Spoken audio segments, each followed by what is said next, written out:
To power on the IRED, press and hold the A button until the screen illuminates.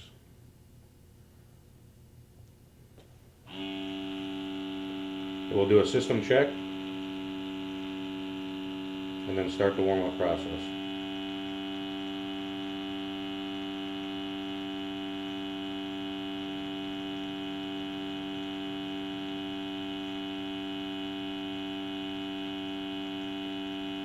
Once the modulator reaches its optimum temperature, the timer will start to count down from 600 seconds.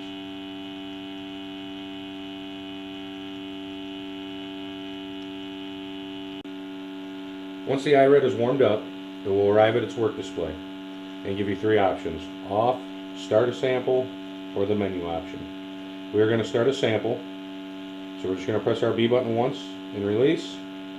If the pump is not already running, over the C button here you will see pump on.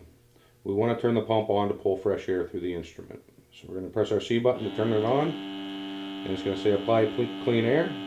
Press our B button to select it, and right now it's doing a zeroing process.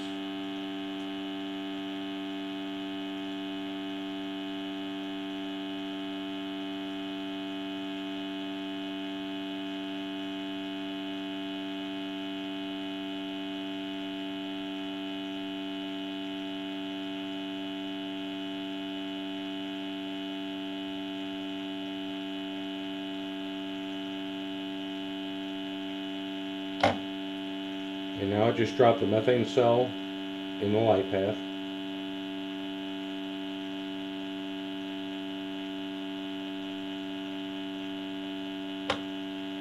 So it passed zeroing. Now it's ready for a measurement, and you have 120 seconds to apply the sample. What we're going to apply is 10 ppm ethane,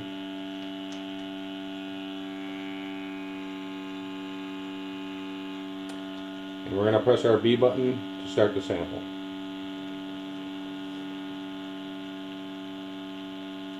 This will approximately take 45 seconds to get a result.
Okay, the measurement is complete. Our result was 10.2 ppm on a 10 ppm ethane sample. I'm going to disconnect the gas, press the A button to exit, and now we're back at our work display. If we wanted to start another measurement, we just press our B button to start once again. It would do the zeroing process, and then you would do the sampling process. To turn the instrument off, press and hold the A button. Over the A button you see where it displays shutdown, and over the C button it displays standby. We're going to power it off. Press the A button once, and the instrument will power off.